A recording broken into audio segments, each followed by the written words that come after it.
Hey everybody, you're tuned in to another episode of the Flea Flicker Show. We are your hosts. I am Fred. That is Dre. We drop new episodes every week of the NFL season. Subscribe on YouTube or wherever you get your podcast. Follow us on social media at Flea Flicker Show. Dre, tell them what we got going on. Yeah, dude, it is Super Bowl week. Super Bowl Sunday is around the corner, and of course, we are going to discuss it. We're gonna hit up a tiny bit of the Pro Bowl. I'm gonna be honest, I don't care too much about it, so I'm not gonna have too many insights about that, but we will talk about it a little bit. And then, of course, for all of the teams, all 30 of the teams that are not in the running for the Super Bowl, we got coaching news. Obviously not all 30. I don't think they're all making moves right now. That'd be pretty insane, but we got quite a few that are, so we'll talk about that. And then we, of course, have our much anticipated new head coach grades, the head coach hiring grades, all 8 of them. We're going to discuss them a little bit, talk about them, grade them, our personal opinion on them, and you can disagree with us, and it'll be fun. So that is what we got on the docket today, and it's going to be a fun one. Yeah, I'm excited. Should be fun. This is likely our last, NFL game episode of the year.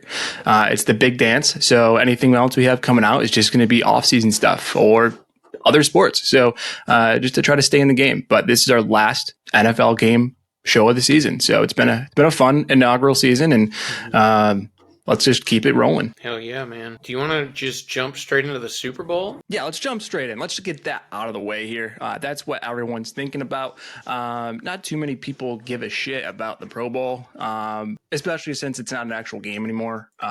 It's just fun for the players, which is exciting, I guess. They have fun. There's less chance of injury. So there's more people likely to attend and say, I don't want to go, so fuck that. It's cool seeing all these athletes out there doing crazy sports that have no connection to football, playing dodgeball, catching footballs. I saw Puka Nakua catching footballs while water skiing, which... That's crazy. I didn't see that. They're just having fun out there. Like, it's just essentially a vacation for a week where they just have fun and... For the best players. I think they deserve it. Around. I think I like it better than the old game, to be honest. I know a lot of people don't, but... I agree. The Pro Bowl, in terms of all-star sports, the Pro Bowl was probably I think, in my opinion, it was the lowest on the totem pole. It had no implication for the outcome of the Super Bowl or anything like that. It's not like baseball where the all-star winner, whether it's the American League or National League, gets Game 7 of the World Series. So they are essentially the better team there. So they get a better outcome in that aspect. It was the least entertaining of the Pro Bowl of the All-Star weekends. Now I think it's actually entertaining. It's just not so much football related. Yeah, for sure. I agree with that. I like it, though. I don't even really pay attention to it, so I guess I like it is maybe the wrong word to use, but I like it better than what it was. I like it for the players. What's that? What's that ESPN the Ocho? It's like a 1 week ESPN the Ocho, and it's just all NFL players doing it. Yeah, which is pretty cool. Yeah, it is cool. Maybe one day they can just combine multiple league all-stars for the games. That'd be fun. Yeah, because the NBA All-Star Weekend is a week away. So it's very close. The NBA trade deadline's in 2 days. So they could theoretically have an overlap there. Yeah, it'd be cool. Imagine the flag football game. They use I don't know basketball players very well. LeBron. Embiid or something as the tight end in the flag football game. He'd be just fucking grabbing it over people. You can't. Yeah, but do they have a quarterback? That's the question. So it'd be harder for them to have somebody that's an NFL player throwing it or that's an NBA player throwing it unless they mixed and matched. So just have team captains and have them pick players like a recreational game. That'd be fun. That'd be just like recess, right? Have Tyreek playing point guard at a basketball game. That'd be fun. Speaking of cool. Something that kind of brings you back there. I don't know if you remember Backyard Sports where they had those little tiny characters. Yeah. They played baseball, basketball, football, all that stuff. That was fun. On the Kelce New Heights podcast, Jason Kelce wants full ownership rights and wants to bring it back. Well, that'd be fantastic. I guess that's his next move. Let's fucking go. I want this. I want to bring it back. Now, my position, Kelce, can you bring back the street games? So that's NFL Street, NBA Street, huh? NFL Blitz. Oh, NFL Blitz, dude. That game was so much fun. So much fun. Yeah, I would play that over Madden any day. Maybe that's Jason Kelce's next transition. He's going to transition into creating a giant gaming empire. And just bring back all the nostalgic games. There were Yeah. all the nostalgic sports games. Maybe ESPN football, He'd probably where you crush it. can deck out your crib. It'd be dope to be real. Yeah. But yeah, Speaking of Kelce and the All-Star weekend, or the Pro Bowl weekend, he won the long snap contest and just went for that tiny little 5-hole every single time. He ended up getting it with like 3 seconds left or something and won because of it, which is that's pretty hilarious. funny. He had a mission and he But he did say he got a lot of questions about whether or not he was going to retire, and he said, "I hope not." So, who knows? hope not. Who knows? An interesting answer. I mean, it's all up to you, buddy. What do you mean you hope not? Yeah, no, it's up to his wife. Yeah. Yeah, you saw what happened to Brady. I don't imagine. But they have a kid on the way, so I don't think that's going to happen to Kelce. Yeah, I don't imagine that's the same. But no, they have their 4th kid on the way. But Travis was asked about it too, leading up to the big game for the Super Bowl, and he said that he was saying that he didn't think that his brother was going to hang up his cleats. So I still think they both are. It'll be interesting. We will see. It'll definitely be interesting. Is he a free agent? Yeah, or is he under contract still? Kelce, no, he's got 2 years left on his season. Travis does. I mean, Jason obviously is. He's been doing year-to-year contracts. That's what I meant, Jason. Okay. Yeah, Jason's been doing year-to-year contracts, the same as like Fletcher Cox. I mean, I think Fletch is going to resign probably. Same with Brandon Graham. All signed on like 1-year SIA deals just to kind of get their send-offs. But yeah, I don't know. Maybe Jason will do the same. Who knows? I mean, we're already still at the top of this game, but we're already talking about the Pro Bowl. We might as well keep doing it.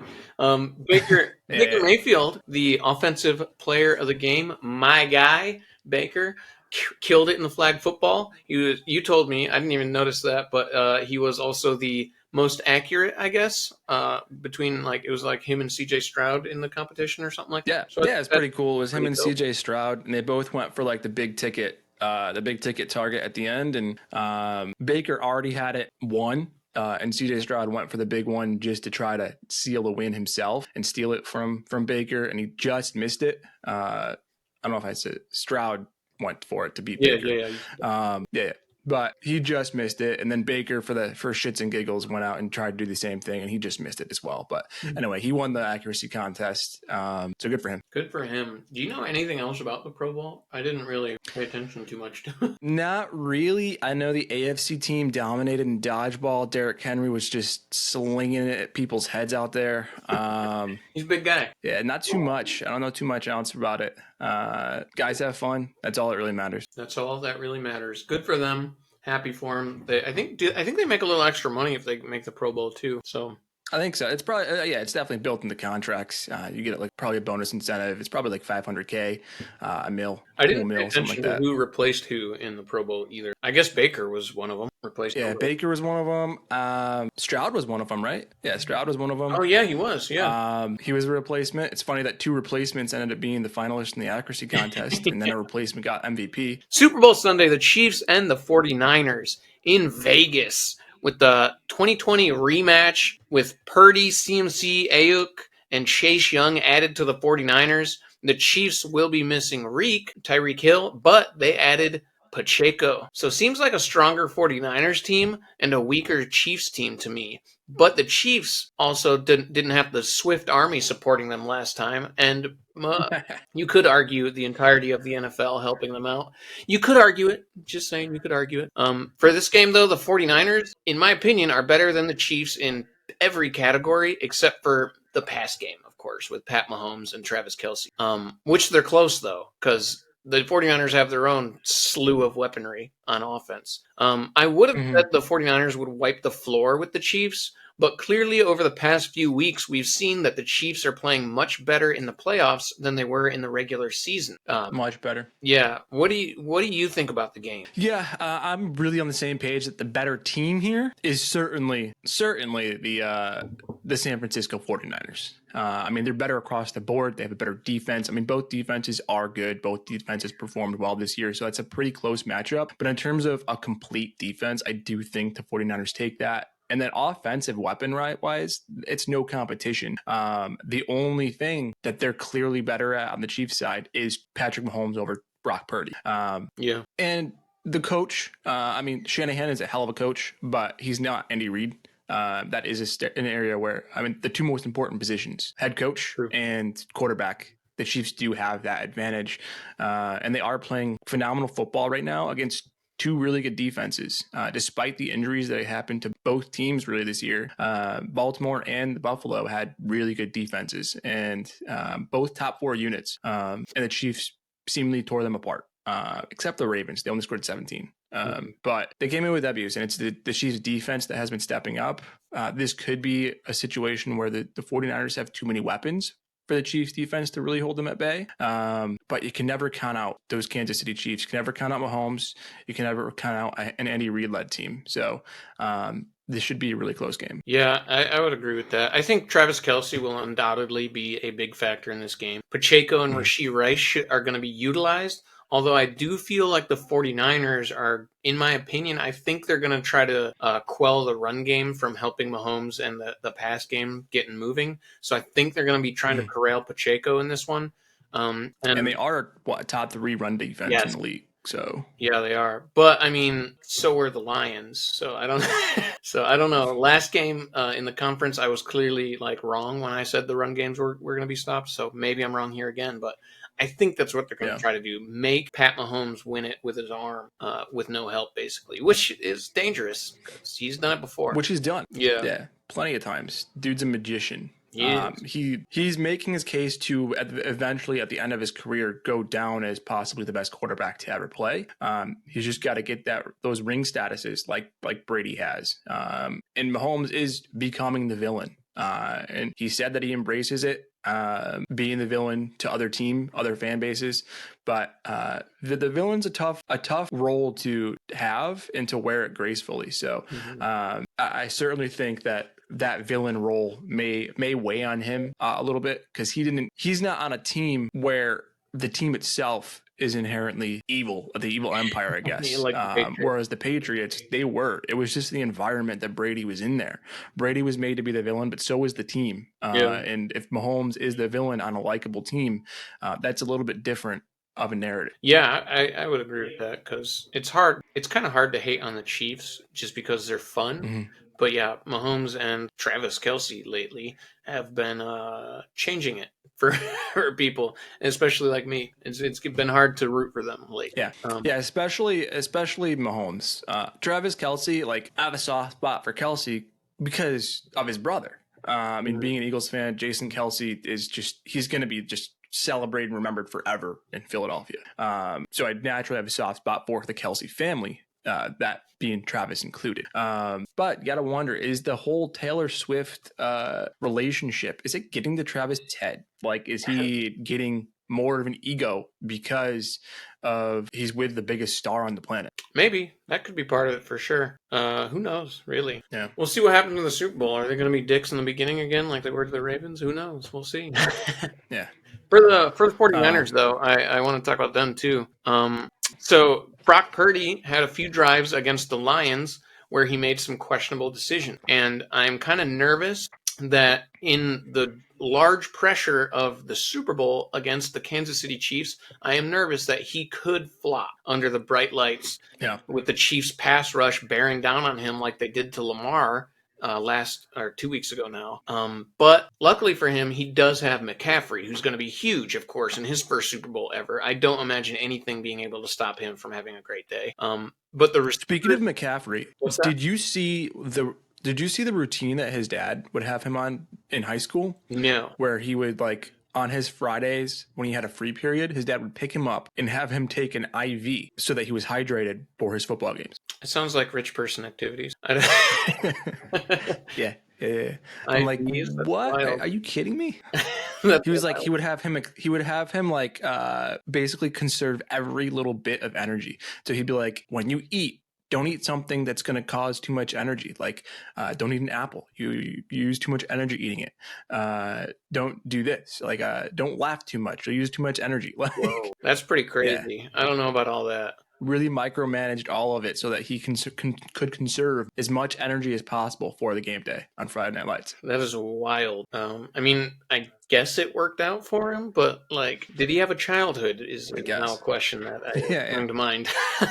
He's a I can multi. think of quite a few other activities that probably would have allowed him to expend too much energy that his dad would not approve of. So he may not have had the most social high school experience. Yeah, maybe not. I'm sure he was a stud though, star player and everything. Yeah. But yeah, I'm sure he's going to have a great Super Bowl. I'm excited to watch him. The Chiefs are definitely going to be trying to at least slow him down, but he probably is the best athlete on the field, I would say. So Yeah. it's going to be tough to I stop think so. the ball. Yeah, no one stopped him all year. Yeah. And that's been everyone's go-to point. So, I mean, the only games that he's been stopped and slowed down are games where he's been playing hurt. So I don't foresee him being stopped. I see him coming close, if not going over 100 yards again. All purpose, especially over 100 yards. And I mean, hell, you could throw a touchdown, maybe 2 on there for McCaffrey as a prop bet, and that's a pretty safe one. Yeah, I would say so. I think the Chiefs are going to attempt to do the opposite of what the 49ers are going to do. I think they're going to try to shut down Brock Purdy from doing anything with a dangerous pass rush because they have some sticky corners that I think are going to be able to, at least for the most part, stick with Ayuk and Debo. Obviously, they're very talented. They're going to get open here and there, but they have a very good coverage game. So I think they're going to be trying to make McCaffrey really win it for the Chiefs. Yeah, I really think the X factors here for the Niners are going to be McCaffrey, obviously, but then George Kittle. So you mentioned that the 2 corners being on Debo and Ayuk, and that's well and good, but George Kittle still presents a mismatch nightmare for linebackers and safeties alike. So getting him involved will be extremely impactful for this game.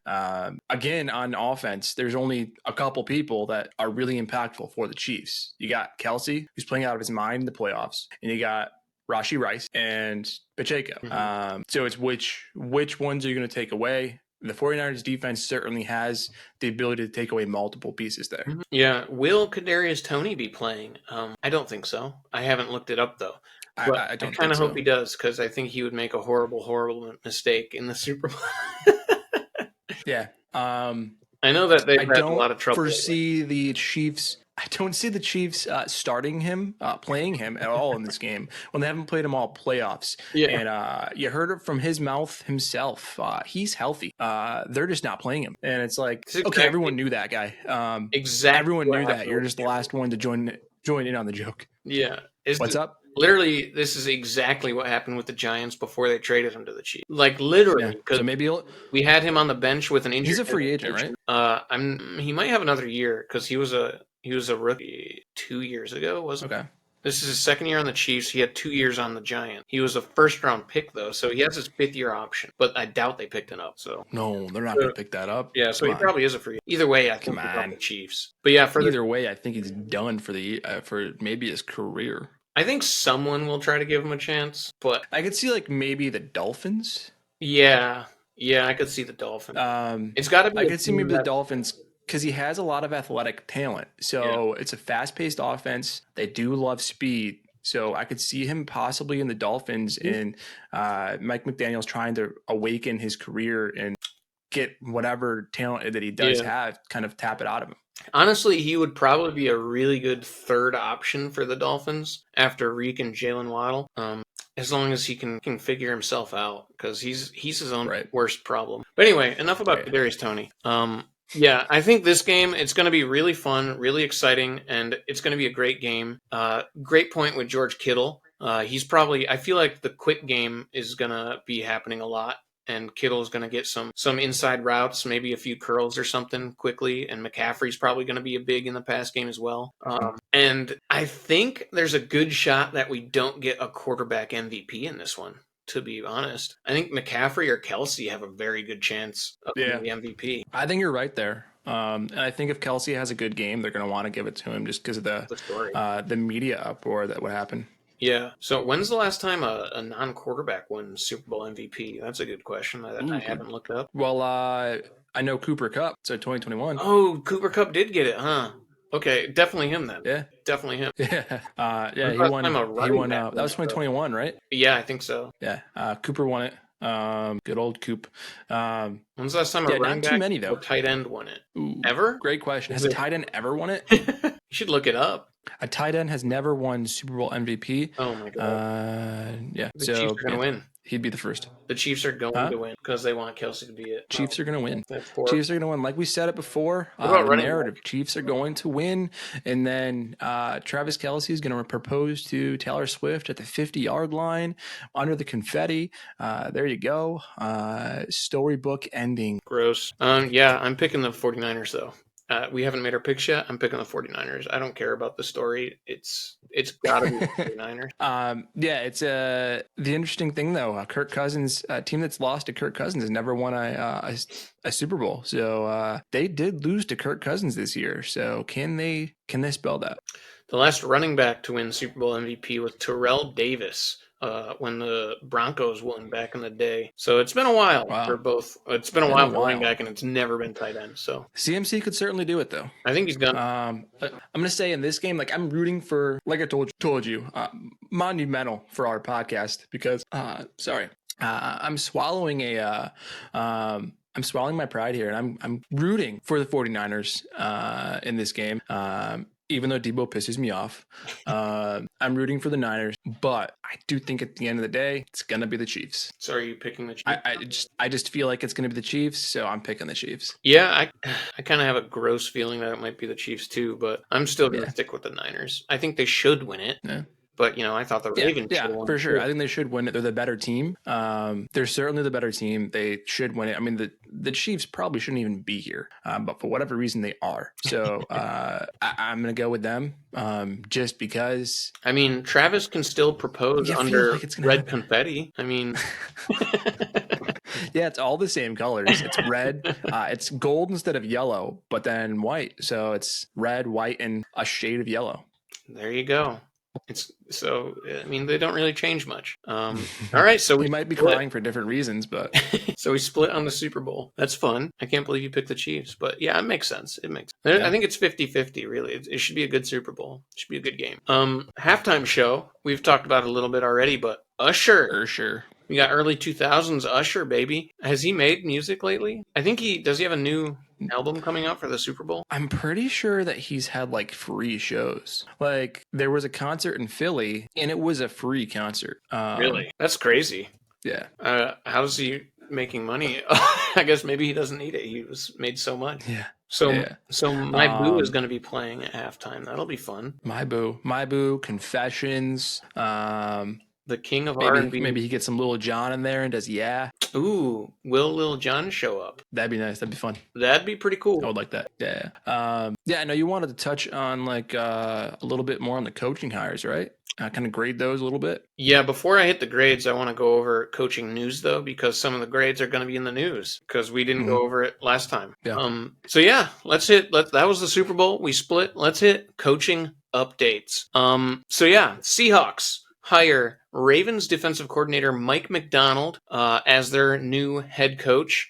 That's pretty interesting. Mike Macdonald was a big name, and he's young, so it was definitely interesting. One thing I know that you don't know is he is bringing in Michigan's special teams coordinator, Jay Harbaugh, as his special teams coordinator for the Seahawks. That's Jim Harbaugh's son. Whoa. Yeah, I know. I was like, what the heck? So there's going to be NFL's getting taken over by Harbaugh's. Yeah, it really is. We'll see. Maybe he'll be a head coach in a few years too, and we'll have 3 Harbaugh head coach. Commanders hire Cowboys defensive coordinator Dan Quinn as their new head coach to replace Ron Rivera. That's interesting. He brings with him Dallas's former passing game coordinator Joe Witt Jr. as his D coordinator. So the Cowboys have some stuff to do at their D coordinator spot, and he steals Cliff Kingsbury from the Raiders to be his O coordinator there because Cliff already had an agreement with the Raiders to be their O coordinator. So saw that. Kind of a big move. That's interesting. Yeah, it is interesting. The Raiders are scrambling, but yeah, we'll see what the Commanders can do with that stuff. Onto coordinators, the Saints are planning on hiring 49ers passing game coordinator Clint Kubiak as their new offensive coordinator. So maybe we'll see some of the 49ers moves for the Saints there. The Buccaneers hire Liam Cohen from the University of Kentucky, our offensive coordinator here, who worked with Baker Mayfield when he was in LA on the Rams. And he also worked with Will Levis before that, back when he was in Kentucky. So big hire for the Buccaneers. The Rams promote pass rush coordinator Chris Shula to their defensive coordinator position. Shouldn't be too much difference there. Packers hire Boston College's head coach Jeff Hafley as their defensive coordinator there. Interesting move. I don't know much about him. The Giants, they hire former Titans D coordinator Shane Bowen as their defensive coordinator. He's been a good D coordinator in the past. Makes mistakes sometimes, but he should be good as their D coordinator there. The Raiders hire former Bears offensive coordinator Luke Getsy in the same role for them. I kind of don't like that move for the Raiders, but I mean, we'll see what happens. The Patriots hire the Browns' former offensive coordinator Alex Van Pelt as their offensive coordinator. I don't really like that move either, but yeah. I guess whatever. The Bills promote linebacker coach Bobby Babich into their defensive coordinator role. That's a big move. Bobby Babich. Bobby Babich is a kind of a big name in the defensive role, so we'll see what he does there as a coordinator for the first time. The Titans hired Jaguars passing game coordinator Nick Holes as their offensive coordinator. Cool, I guess. And they also hire Ravens DB coach Denard Wilson as their new defensive coordinator. You should know him because he was with the Eagles for a while, and a lot of the Eagles players wanted him as their defensive coordinator last year before they hired Sean Desai. Seems like old Nick made the wrong move with that one. Yeah. It looks like Sean Desai wasn't the issue with the Eagles, especially since they were worse when Matt Patricia took over. Yeah. But yeah, we'll see what the Titans can do with him there. The Ravens promote inside linebacker coach Zach Orr to their defensive coordinator position. That's a good move. I like Zach Orr. Steelers hire former Falcons head coach Arthur Smith as their new offensive coordinator. Interesting. He was a very good offensive coordinator for the Titans, so we'll see what he can do with the Steelers. Will the Steelers bring Ryan Tannehill as their backup quarterback / possible starter? Who knows? We'll see. And the last bit of news I have, the Patriots might not be hiring a general manager, which is interesting because they don't have Bill anymore. So I'm not sure what they're planning there, but I guess we'll see in the coming months. But that is all the coaching news that we have for the past week or so. Fred, I know you got to go in a little bit here, but do you have anything to add for any of that? No, I don't have any news per se. I mean, we can give our grades, see who won out on the coaching hires, the head coaching hires at least. Don't want to go into the weeds for all the coordinators or anything like that, but the head coaching hires at least. But I don't have any news as far as hires. All right, let's get into the head coach grades then. Like you said, it'll be exciting. We got 8 new coaches to go over, and some of them I'm sure will both grade high. Some of them will grade low. It'll be interesting to see what differences we might have with these. I went into a little bit of detail with looking these guys up, so we'll see. Let's start. I'm going to kind of try to go in order with how they got hired. So let's start with the Patriots. Gerard Mayo replaces Bill Belichick, the disciple replacing the master. He's not going to be quite as hands-on, I think. He's a former player, which is usually a good thing, especially for leadership.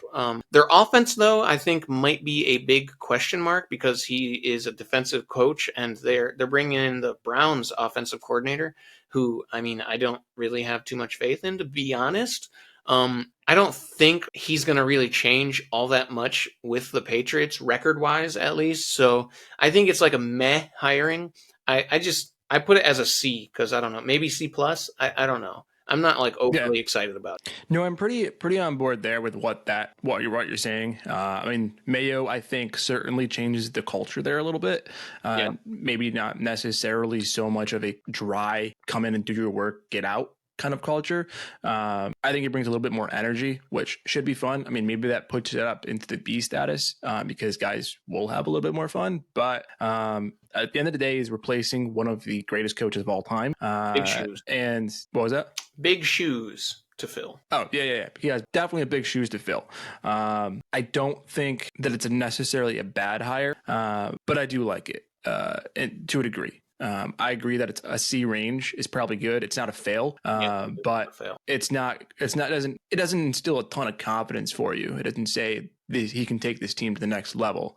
There's a lot of an unknown aspect there. So I also would give it probably a C, maybe a C+. Okay, cool. Yeah, basically on the same page there. We'll see what he can do. I mean, maybe he'll be one of the best coaches in the league, or maybe he'll be out in a few years. You never know. So it'll be interesting. Let's move to the Titans.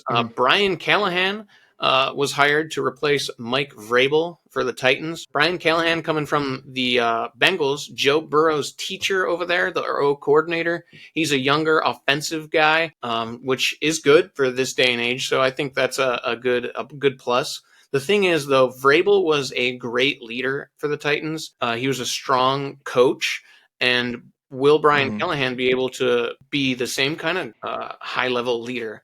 That remains to be seen. He is bringing a good defensive coach with him in Denard Wilson from the Ravens, so that should definitely help with the defense, I would think. He brings a lot of help for Will Levis, which is what I think they wanted. And honestly, I think the Titans are in good hands. I think they should be better overall, even though I do like Mike Vrabel. I think Brian Callahan is a good hire, and I'm grading it as a B+. I certainly don't think it's a bad hire at all. Brian Callahan does have the pedigree there with his father, Brian Callahan. He's bringing him with him too, which is huge for the O-line. So he definitely comes from that lifeline, that family line of good coaching, and he's worked with plenty of good quarterbacks in Peyton Manning, Matt Stafford, Joe Burrow. So the hope here definitely is that he can really tap into the potential that Will Levis has. So it's huge for Will Levis's growth. And I like Levis, so I hope that it does work out for him. I like the hire. I don't necessarily think it's as high as a B+. I'd probably give it B-, B. But I think it's a good hire. Yeah, that's fair. I like your point. I think that makes sense. So you grade it slightly lower than me, but still in the same range. We think it's a good hire for the Titans. Raiders, Antonio Pierce replacing Josh McDaniels. I mean, come on. Antonio Pierce has already displayed that he's a much better leader than Josh McDaniels, at least for that franchise. And he's also a former player, a defensive guy. The offense is the question mark without a proven quarterback, and we don't know who the O coordinator. Oh, no, wait, Luke Getsy, from the Bears. I don't have a lot of faith in that. I don't think the Bears' offense was that great, although Luke Getsy was thought of as a good offensive guy before that hire. So we'll see what he can do with the offense. Antonio Pierce, he's somewhat proven as an interim head coach so far. I mean, he had really good games mixed in with some bad ones. So we'll see what he can do. He should be better than Josh McDaniels. I just don't know how much better he's actually going to end up being. So I think I'm going to grade this as like a C+. Okay. So you're definitely lower than me on this. I think because this coaching hire was such a no-brainer, and he does have the locker room, which is the first kind of hurdle that a new head coach needs, is can they control the locker room? Do they have the support of the team? And he has that on defense and offense. So the stars are supporting him. Everyone is there supporting him. The big question is, will they have the quarterback to take them to the next level? And I don't think that's necessarily on him in regards to the hire. That is a personnel decision. He's going to have definitely a say in it, but he was able to get this team to perform with O'Connell at quarterback. And that's saying a lot because O'Connell's not very good. With their first round pick or a free agent, whoever it is, they certainly should be better in better shoes than they were this year. So I like the hire. I think I have it as a B+ in my book, just because the team's bought in for him. He's bought into the team. He seems like he will bleed for his players. It kind of gets a little bit of that Dan Campbell kind of approach, where he will just go out and get these guys to play for him and for their city. So I like it. I'm going to give it a B+. Yeah, honestly, it's weird because I was just talking about Mike Vrabel, and I think Mike Vrabel and Antonio Pierce are very similar head coach styles. Where they're great leaders, defensive minds and stuff. So I do think it is a solid hire. I'm really nervous about the offense. That's my big thing. Like if he got the Cliff Kingsbury hire, because we know Cliff, maybe he wasn't a great head coach, but he's shown that he can support an offense in a good way. He's a smart coordinator. So I think if they got Cliff instead of Getsy, I might have graded it as like a B, which maybe that's not fair. Maybe that's not fair to say because about Antonio Pierce. But for now, I'm just going to keep it as a C+. Let's move to the Panthers. Right. Dave Canales replaces Frank Reich. Dave Canales comes over from the Buccaneers, which is, he used to, or the Buccaneers are in the same division as the Panthers, which is pretty interesting. They steal their O coordinator as their head coach. It's kind of funny here because Dave Canales replacing Frank Reich. It's like a young offensive guru is replacing an old offensive here. Very good news for them. They are likely keeping Ejiro Evero at this point as their D coordinator unless something changes. I think that's huge for the Panthers. He's a good defensive coordinator. So, and with Dave Canales as an offensive guru type, they should have a good O coordinator too, because he's going to be calling the plays. So It should be good for Bryce Young. It should be good for the defense to keep their continuability with Evero. Dave Canales helped Baker Mayfield explode into what he did this year. Now, the only real thing to say bad about him, I guess, the only negative is that he's unproven and he's very inexperienced. I think this year was his first year as a coordinator at all. So it'll be interesting to see what he can do as a head coach. He's definitely going to have some mistakes, have some potholes that he's going to have to fill and get through. But overall, I think based on everything I've heard, this is a very good hire for the Panthers, and it's surprising. So I'm gonna grade this as like a B. It could be even a B plus, but I'm gonna say B for now, just because he's so inexperienced. Yeah, I'm on a similar kind of thought process there. I do like the hire. I mean, he was pretty crucial in the success, I guess, of the offense there in Seattle when he was under Pete Carroll. I mean, obviously Pete Carroll's a good mind to learn from. But last year, like you said, it was his first year as an offensive coordinator, first year calling plays. Yes, he did well. Yes, he was able to turn around the career of Baker Mayfield. But is it something that is going to be who he is? Is he a QB whisperer? Is he a great offensive mind, or is it a flash in the pan? It's tough to know because it was just 1 year. There's not a lot of track record. Yes, he's never been a head coach. He doesn't have a history of calling plays. There's only really one QB that he's been a QB whisperer for. So it's a lot of unknown. I do like the hire. He's young. He's perceived around the league to be a genius offensive mind. So it could be in the right direction. But with a young team and a young coach, it's a little tough to have a lot of confidence. There's not going to be some growing pains there. So I give it a B plus, a B minus, maybe a C plus. I do like Canales. I do like the hire, but there's just so much unknown that I don't feel comfortable going with a higher grade. Yeah, I mean, he could turn into the next Sean McVay, or he could turn into like Arthur Smith, who failed with the Falcons. So anything could happen. So I think that's a fair grade. Speaking of the Falcons, let's move to the Falcons. I've been talking first for all of these. Do you want to hit this one first? Yeah, I mean, Raheem Morris getting the head coach gig for the Falcons. Don't mind me looking down at my notes. He gets a crack here back in Atlanta. So he was already in Atlanta before under Dan Quinn. Now he's back again. So he filled in as the interim coach previously and didn't really have much success. But that being said, the Falcons themselves didn't really have much success outside of their Super Bowl run. So it may have just been the product of the team that he was on. Who knows? But I like the hire. I like Raheem Morris. He has done a lot of work with the Rams. He is bringing in Zach Robinson, which I think is crucial to his success. So, I mean, without Zach Robinson coming in, I would have given this like a C. But because Zach Robinson coming in gives that already established offensive play caller, I'm giving this a B, like a solid B. I think it's good hire. He's a young coach. Again, the league is moving over to younger coaches. So I think it's good for a young team to have a young coach in a sense, if they have some experience, and he does. Yeah, no, I agree with everything you just said. Raheem Morris, he's replacing Arthur Smith there on the Falcons, defensive coach from the Rams, former rising star. Like you said, he was with the Bucs, kind of failed with the Bucs as a head coach, but he is a great mind. We all know that from just from interviews that he conducts. He's a very smart coach. He knows the game like the back of his hand. And like you said, he brings in a young offensive mind in Zach Robinson, which is huge for that team. And he's bringing along one of his defensive guys from the Rams as his D coordinator as well, I believe. So listen, he can't be worse than Arthur Smith. I think the Falcons are going in the right direction here, and I agree with you 100%. I'm giving it a B as well. Yeah, okay.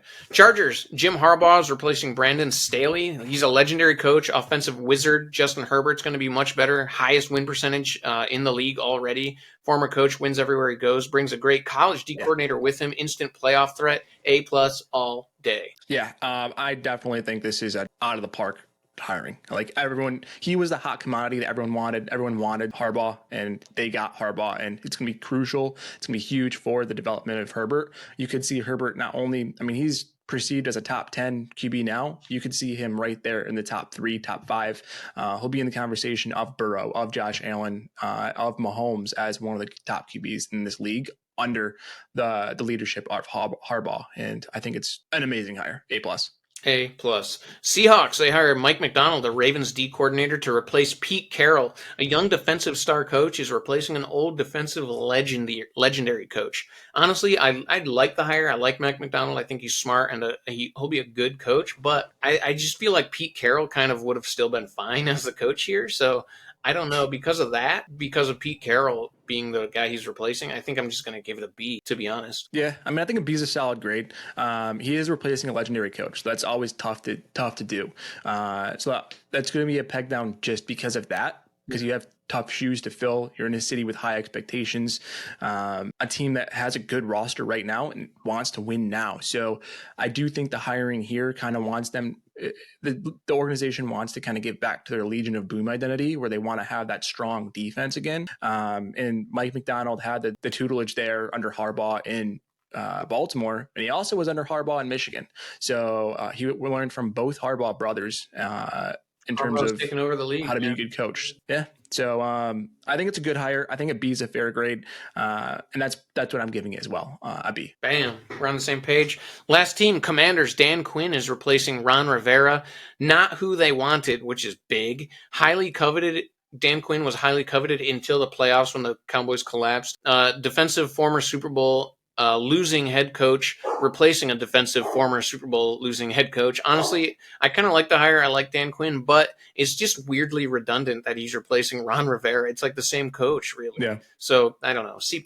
Yeah, it's a team where there's not really much leadership in the front office. There's not much leadership on the field. There's not really an identity anywhere in the organization, and I don't know that Dan Quinn hiring changes that. So I'm not even giving it a C. I'm giving it a D. I don't have a ton of confidence in this. I've never been a huge fan of Dan Quinn. I mean, he did have that one good season as the Atlanta coach that got them to the Super Bowl, but he did have a stacked coordinator group. So, very stacked. Stacked coaching room, very stacked.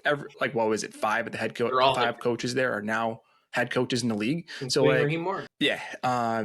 it more of that, or was it him? And because the lack of success before and after that, I think it was more of the grouping that was there. I don't have a ton of confidence in this hiring. I'm giving it D until proven otherwise. And I said, there's some redundancy there. So I was going to give it a C. The Cliff Kingsbury hire made me bump it up to a plus. But I could see like Kingsbury. He's a great coordinator. I think he definitely brings a little bit there, but it's just tough here. The Commanders might have some more tough days ahead of them, which is good for us. So but like I said, I gotta get bouncing. That is a wrap on another episode. The best way to support our show is to leave a rating review on all platforms you listen on, and of course by liking our show. Make sure you subscribe to the Flea Flicker Show on YouTube. Listen and subscribe wherever you get your podcasts, and follow us on social media at Flea Flicker Show. Thank you, Flea Flicker Nation, for tuning in. It's been a great inaugural season. We'll keep it going during the off season with some stuff, but catch you later. Love ya.